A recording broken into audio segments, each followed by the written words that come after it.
My name is Ethan Miller. I'm a 45-year-old software engineer living in a suburban neighborhood of Denver, Colorado. I've been married to my wife, Laura, for the past 20 years. We have two children, Samantha, who's 16, and Daniel, who's 14. Our family life was what many would call idyllic. We lived in a spacious house with a well-tended garden, Laura's pride and joy. I spent my days at a mid-sized tech company, while Laura worked as an event planner for a local firm. Our kids attended good schools, participated in various extracurricular activities, and generally stayed out of trouble. Our neighborhood is a close-knit community where everyone knows each other. Barbecues, block parties, and friendly gatherings were common, fostering a sense of unity among the residents. Our home was the cornerstone of many such events, thanks to Laura's exceptional organizational skills and my knack for grilling. But beneath this veneer of suburban bliss, cracks were beginning to form. Little did I know that my seemingly perfect life was about to unravel in the most unexpected and devastating way. It started subtly, as these things often do. Laura began spending more time at work, often coming home late and citing an influx of new clients or urgent projects. At first, I didn't think much of it. Her job as an event planner was demanding, and last-minute changes were part of the package. But then I noticed other changes, little things that started to gnaw at my mind. She became increasingly protective of her phone, keeping it on silent and always within arm's reach. There were whispered conversations and hurriedly ended calls whenever I walked into the room. Our once vibrant and spontaneous conversations turned stilted and perfunctory. I found myself making dinner for the kids more often, while Laura claimed exhaustion and retreated to bed early. One evening, while clearing the dinner table, Samantha casually mentioned how Mom had been hanging out with Mr. Johnson at school events. Mr. Johnson, or Brad, was my boss. He had kids who attended the same school as ours. Laura had mentioned running into him a few times, but nothing beyond that. "Yeah, they seem to talk a lot. It's like they're best friends or something," Samantha continued, oblivious to the seed of doubt she had planted in my mind. I shrugged it off outwardly, but inside, a storm was brewing. The thought of Laura and Brad spending time together outside of work felt off, even though I had no concrete reason to be suspicious. I tried to rationalize it, telling myself that it was just coincidental, and that they were merely acquaintances through the kids. As the weeks went by, Laura's behavior grew more erratic. She was frequently distracted, her mind elsewhere during family dinners or when watching TV with us. I also noticed a change in her appearance. She started wearing more makeup and dressing up more often, even on days she claimed to be working from home. Our sex life, which had been healthy and active, dwindled to almost nothing. One Saturday, Laura announced that she had to attend a work event at the last minute. This wasn't unusual, but the way she seemed so eager to leave was. I decided to do something I had never done before. I checked her phone while she was in the shower. Her messages were all password protected, a new development that only heightened my suspicions. That evening, as I lay in bed, unable to sleep, my mind kept returning to the same troubling questions. Was Laura having an affair? If so, was it with Brad? I felt a pang of guilt for even considering the possibility, but the signs were becoming harder to ignore. My once rock-solid trust in her began to erode, replaced by a growing sense of paranoia. The next day, I decided to keep a closer eye on her. I started paying attention to the time she left and returned home, the frequency of her phone calls, and her overall demeanor. I even checked her car's mileage, looking for any inconsistencies. It was during one of these checks that I found a small receipt tucked away in the glove compartment. A receipt from a high-end restaurant across town, dated the same night she had claimed to be working late. The pieces were starting to fall into place, but I still had no concrete proof. My suspicions were just that. Suspicions. I needed something more tangible before I confronted her, something undeniable. I felt like a stranger in my own life. My every waking moment consumed by doubt and the growing fear of betrayal. And so, the investigation began, driven by a desperate need to uncover the truth, no matter how painful it might be. Little did I know that what I would find would shatter my world completely. It was a rainy Thursday evening when I decided to set up the cameras. Laura had left earlier, claiming she needed to attend yet another late meeting. My gut told me something was terribly wrong, and I couldn't ignore it any longer. I purchased a couple of discreet, high-resolution cameras and positioned them around the house, one in the living room, another in the kitchen, and a third in our bedroom. I felt a mix of guilt, and determination as I set everything up. What if I was wrong? What if this was all just a misunderstanding? But the signs were too blatant, the changes in her behavior too drastic. I needed to know the truth, no matter how devastating it might be. The following day, I told Laura I was taking the kids out for the evening to give her some peace and quiet to catch up on work. She seemed relieved, which only fueled my suspicions further. We went to a nearby park, had dinner at a local diner, and took our time getting back. All the while, I felt a gnawing anxiety, wondering what I might find on those cameras. When we returned home, Laura was already in bed, or so she said. I tucked the kids in and waited until the house was quiet. My heart pounded as I retrieved the camera footage from the living room. I sat down at my computer and began to watch. The first few hours were uneventful. Laura worked on her laptop, paced around the living room, and made a few phone calls. But then, around 8 p.m., the doorbell rang. My heart sank as I saw Brad walk into our house, his demeanor casual, as if he belonged there. Laura greeted him with a warm embrace, and they started talking, their voices too low for the cameras to pick up clearly. They moved to the kitchen where they shared a bottle of wine, laughing and touching each other in ways that left no doubt about their relationship. My stomach churned as I watched them kiss, their intimacy blatant and unapologetic. But it was what happened next that shattered any remnants of hope I had been clinging to. They moved to our bedroom. I watched, horrified and enraged, as they undressed each other, their actions deliberate and practiced. It was clear this wasn't the first time they had done this. Seeing my wife and my boss together in the bed we shared was a knife to the heart. I felt a rage unlike anything I had ever experienced, my hands shaking as I continued to watch. Every kiss, every touch, every moan was a betrayal that cut deeper than the last. I was consumed by a mix of anger, heartbreak, and disbelief. I couldn't take my eyes off the screen, even as the scenes grew more explicit. They were having sex in our bed, the same bed where we had shared so many intimate moments. The betrayal was complete and undeniable. My mind raced with thoughts of revenge, of how I could confront them and make them pay for what they had done to me and our family. Finally, the footage ended with them lying together, wrapped in each other's arms, before Brad eventually got dressed and left. Laura remained in bed, a satisfied smile on her face as she drifted off to sleep. I felt sick, my world collapsing around me. With trembling hands, I saved the footage and backed it up on multiple devices. I needed this evidence, not just for the inevitable confrontation, but also for the divorce proceedings that I knew were now unavoidable. I didn't sleep that night. Instead, I sat in the darkness of our living room, replaying the footage over and over, each viewing stoking the fires of my anger and determination. Laura had betrayed me in the worst possible way, and she would face the consequences. Tomorrow, I would confront her. Tomorrow, the facade of our perfect life would shatter, and the truth would come crashing down around us, and I would be ready.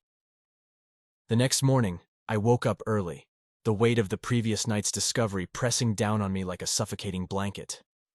Laura was already up, bustling around the kitchen as if everything was normal. The sight of her, so serene and oblivious, filled me with a mix of rage and sorrow. "Good morning," she greeted me with a smile, but I couldn't muster a response. I grabbed a cup of coffee and sat at the kitchen table, my mind racing with how I would confront her. After the kids left for school, I finally spoke. "We need to talk, Laura." She turned to me, a hint of curiosity in her eyes. "About what?" I took a deep breath, my heart pounding. "About Brad. About what you did last night." Her face went pale, and for a moment she was speechless. Then she laughed, a nervous, forced sound.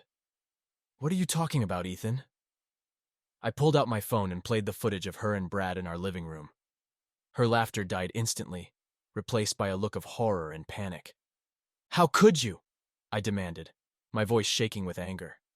"How could you betray me like this, betray our family?" Laura's eyes filled with tears, but I saw no remorse, only fear. "Ethan, please. It's not what it looks like," she pleaded, her voice trembling. "I can explain." "Explain!" I shouted, standing up so abruptly that my chair fell over.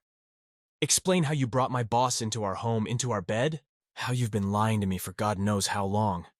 She crumbled, falling to her knees in front of me. "I'm sorry, Ethan. I didn't mean for this to happen. It just It just did. I felt so alone, so neglected. Brad was there for me when you weren't. Neglected? I repeated, incredulous. I worked hard every day to provide for this family, to give you and the kids everything you needed. And this is how you repay me? Laura's tears flowed freely now, but they did nothing to soften my anger. Please, Ethan, I love you. It was a mistake. It won't happen again. I shook my head, disgusted by her words. A mistake? This wasn't a one-time thing, Laura.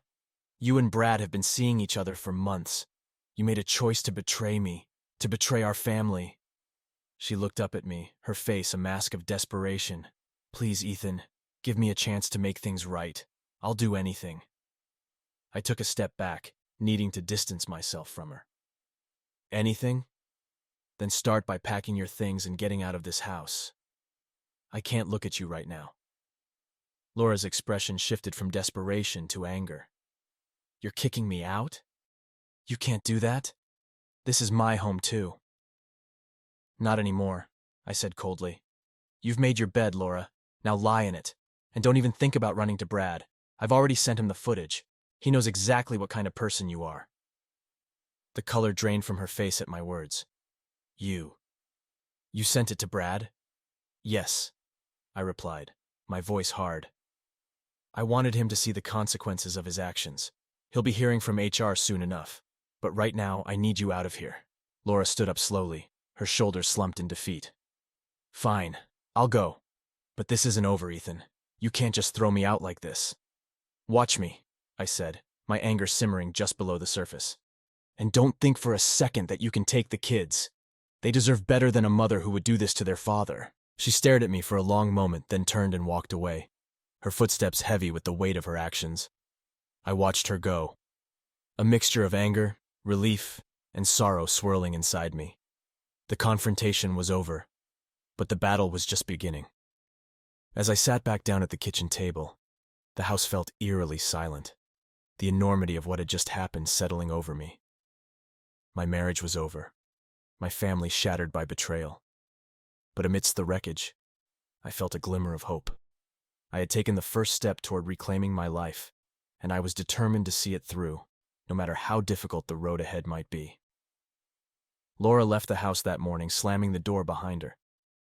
As the echoes of her departure faded, a grim resolve settled over me. I wasn't just going to sit back and let her betrayal destroy everything I had worked for. She had chosen to betray me with my boss, and they both needed to face the consequences. My first step was to contact HR at my company. I knew that Brad's actions were not only morally reprehensible, but also violated our company's code of conduct. I gathered all the evidence, the footage, the text messages, the receipts, and emailed them to our HR director, attaching a detailed explanation of the situation. I requested a meeting with the director to discuss the matter further. The next day at work, I was called into a meeting with HR and the company's legal team. Brad was already there, looking pale and nervous. His eyes widened when he saw me, but he didn't say a word. The HR director started the meeting by acknowledging the seriousness of the situation. Ethan, we've reviewed the evidence you provided. This is a clear violation of company policy. Brad, we need to address these allegations immediately, she said, her tone stern. Brad tried to protest, but the evidence was undeniable. The legal team informed him that he would be placed on administrative leave pending a full investigation. As he was escorted out of the building, I felt a cold satisfaction. This was just the beginning. With Brad temporarily out of the picture, I focused on the next phase of my plan, securing my children's future. I consulted with my lawyer, presenting all the evidence of Laura's affair. We filed for divorce, citing adultery, and requested full custody of Samantha and Daniel. My lawyer assured me that given the circumstances, I had a strong case. In the days that followed, I made sure to document every interaction with Laura. She had moved into a nearby motel, but she frequently came back to the house, trying to speak with the kids and me. I recorded our conversations, her erratic behavior, and her attempts to manipulate the situation.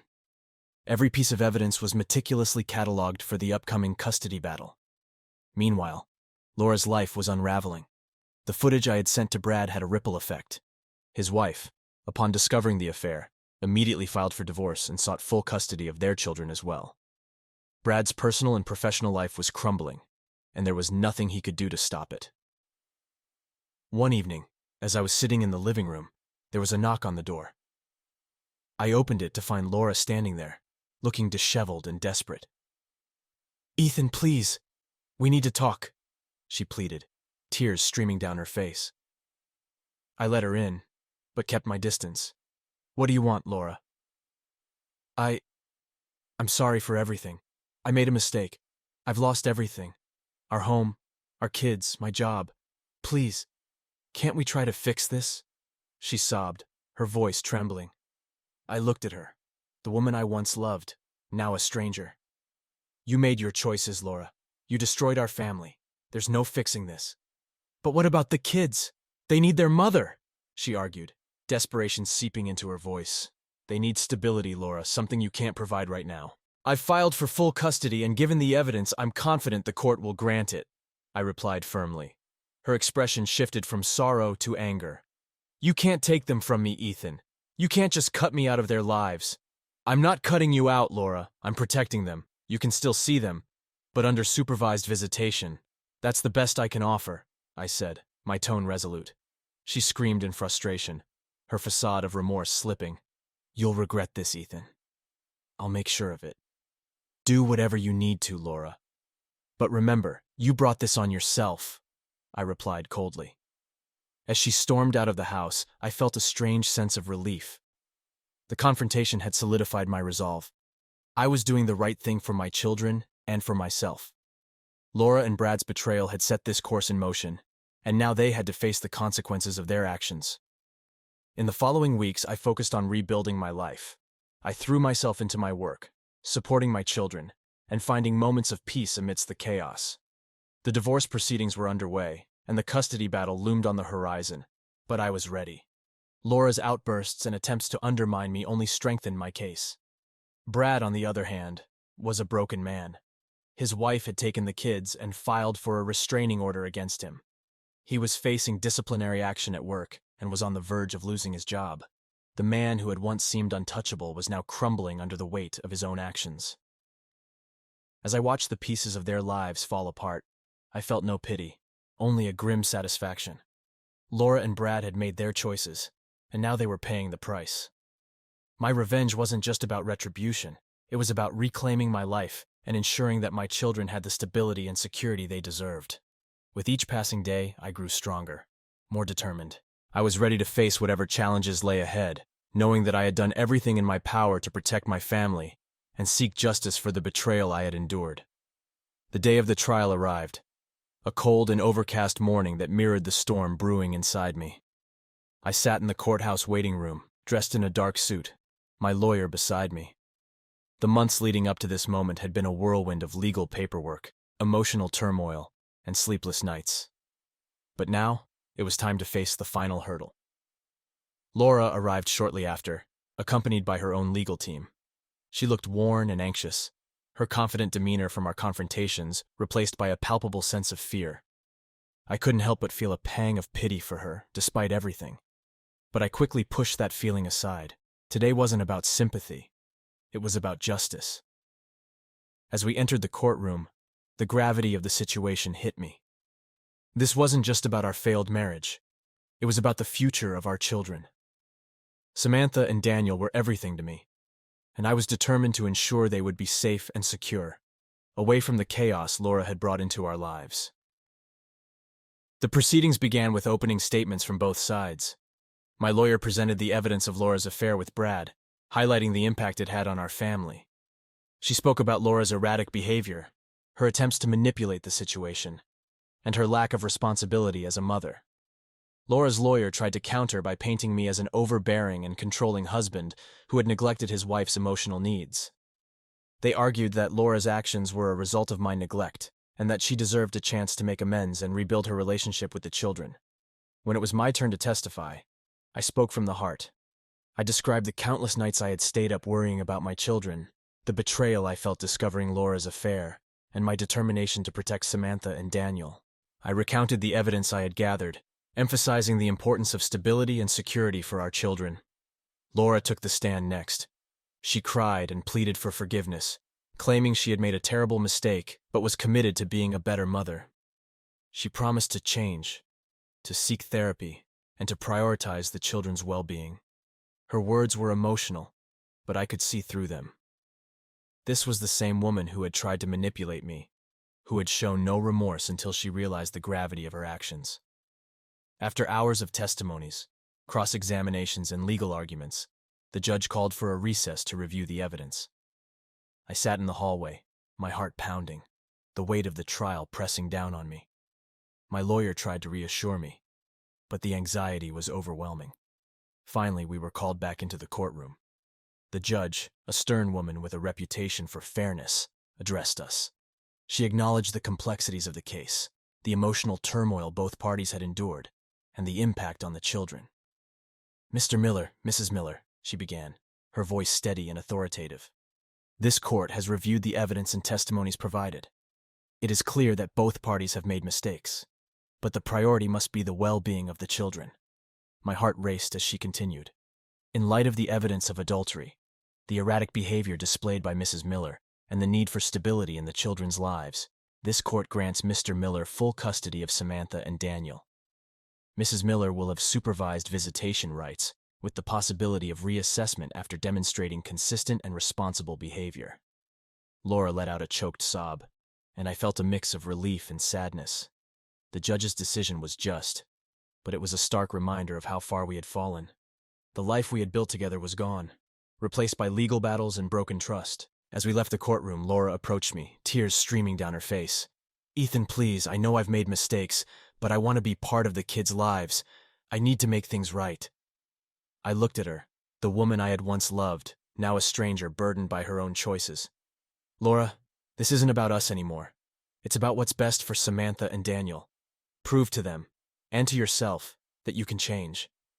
Then we'll talk." She nodded, her shoulders shaking with sobs, and walked away with her lawyer. I turned to my own attorney, who smiled reassuringly.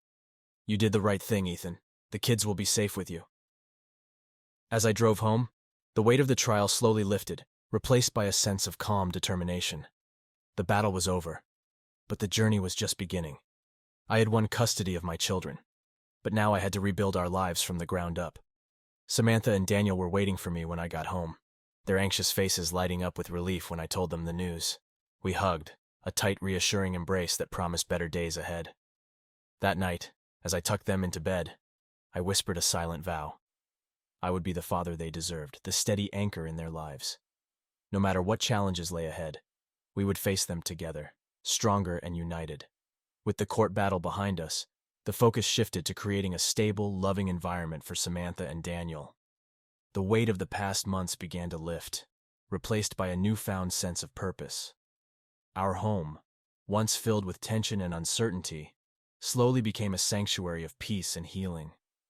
The first few weeks after the trial were a period of adjustment for all of us. The kids had questions, of course, why their mom wasn't living with us anymore, why things had changed so drastically. I answered them as honestly as I could, emphasizing that both their parents loved them, but that we needed time to heal and move forward. Laura's supervised visits began shortly after the trial. Initially, she was defensive and emotional, struggling with the new boundaries set by the court. But over time, she seemed to accept the situation and began to make genuine efforts to connect with the kids during her allotted hours. I made sure to remain civil, focusing on what was best for Samantha and Daniel, rather than dwelling on the bitterness of the past. At home, I worked hard to establish new routines that fostered a sense of normalcy and security. We started having regular family dinners, where we'd talk about our day and plan fun activities for the weekends. I encouraged the kids to pursue their interests. Samantha took up painting, while Daniel joined a local soccer team. Seeing them happy and engaged in their passions was incredibly rewarding. I also made it a point to take better care of myself. I resumed jogging in the mornings, something I had neglected during the turmoil of the past year. It was a small but significant step towards reclaiming my own well-being. The physical exercise helped clear my mind, and the time outdoors gave me a sense of peace I hadn't felt in a long time. One sunny Saturday, as we were having a picnic in the park, Samantha turned to me and said, "Dad, it feels good to see you happy again." Her words touched me deeply. I realized that my own recovery and happiness were crucial not just for me but for the kids as well. At work, things began to stabilize too.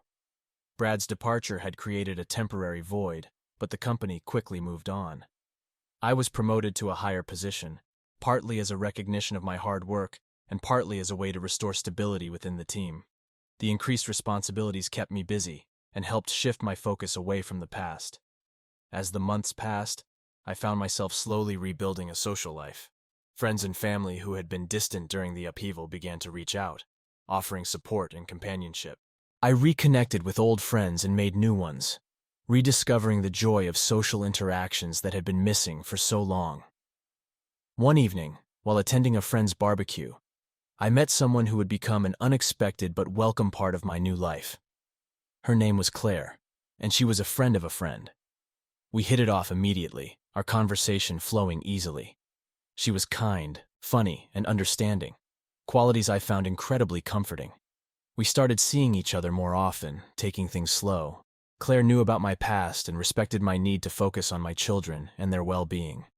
She brought a sense of calm and happiness into my life, a stark contrast to the chaos I had endured.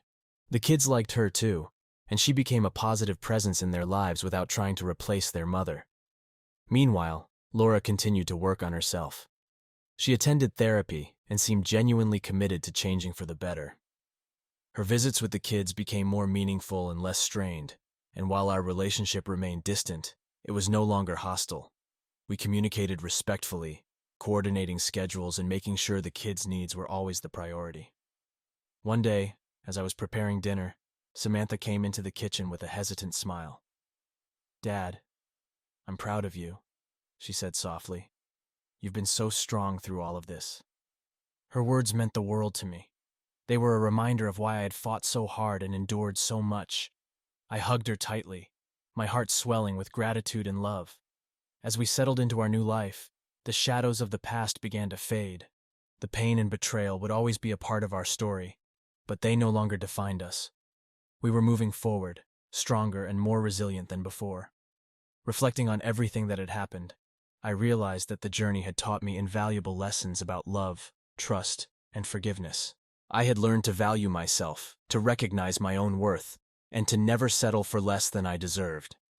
Most importantly, I had learned that healing was possible, even in the wake of profound hurt.